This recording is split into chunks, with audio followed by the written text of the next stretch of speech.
नमस्ते। आज हम एक ऐसे महान व्यक्तित्व के गूढ़ रहस्य को जानेंगे जिनके बिना देवताओं और असुरों का इतिहास अधूरा है।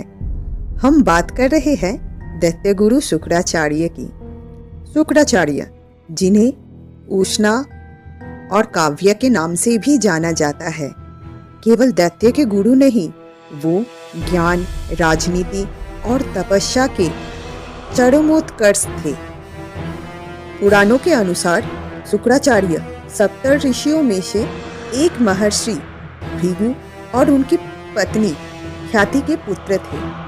उनका जन्म श्रावण माह की शुक्ल अष्टमी तिथि में हुआ था और ज्योतिष में उन्हें शुक्र ग्रह का अधिपति माना जाता है, जो भौतिक सुख, कला, समृद्धि का कारक है।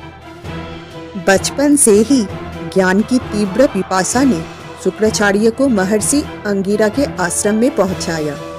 वहां उनके सहपाठी थे महर्षि अंगिरा का पुत्र, जो बाद में देवताओं के गुरु बने, बृहस्पति। शास्त्रों में उल्लेख है कि अंगिरा ऋषि का अपने पुत्र बृहस्पति के प्रति पक्षपात देखकर शुक्राचार्य ने स्वयं को उपेक्षित महसूस किया। इस पक्षपात ने उनके मन में एक गहरी टीस पैदा की और उन्होंने ये आश्रम त्याग दिया।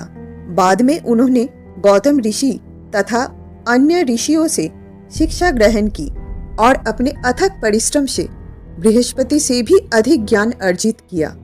देवताओं से अलगाव के बाद जब शुक्राचार्य ने देखा कि दैत्यगण युद्ध में निरंतर पराजित हो रहे हैं, तो उन्होंने दैत्यों का नेतृत्व स्वीकार किया। उनका एकमात्र लक्ष्य था अपने शिष्यों को अजेय बनाना।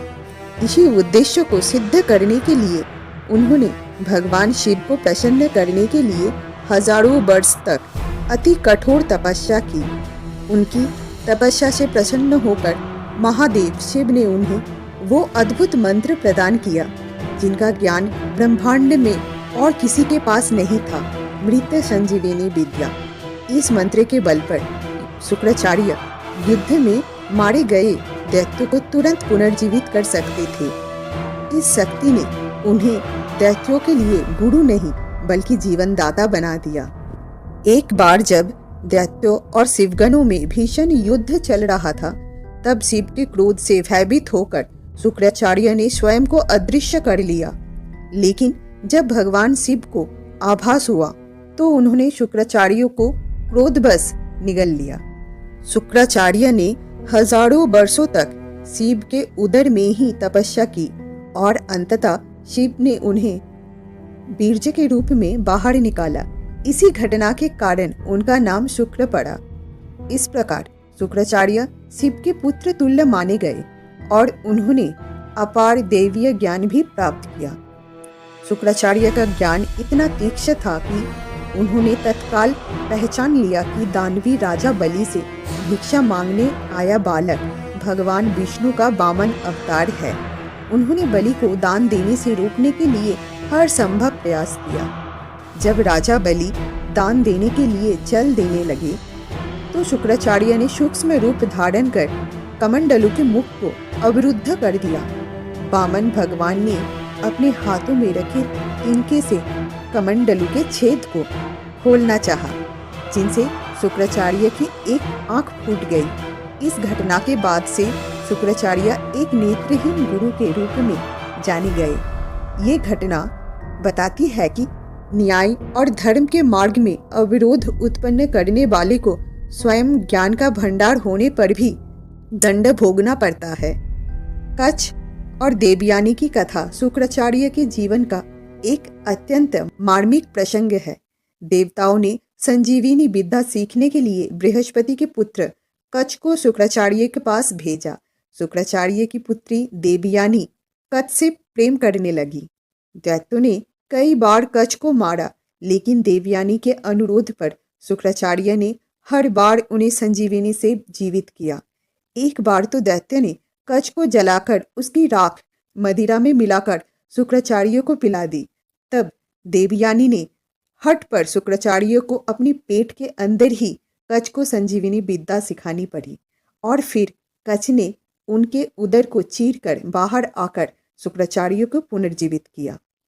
कच्छ ने विद्या सीखने के बाद देवयानी का प्रेम प्रस्ताव ठुकरा दिया, जिससे क्रोधित होकर देवयानी ने कच्छ को श्राप दिया कि वो इस संजीवनी विद्या का उपयोग नहीं कर पाएगा।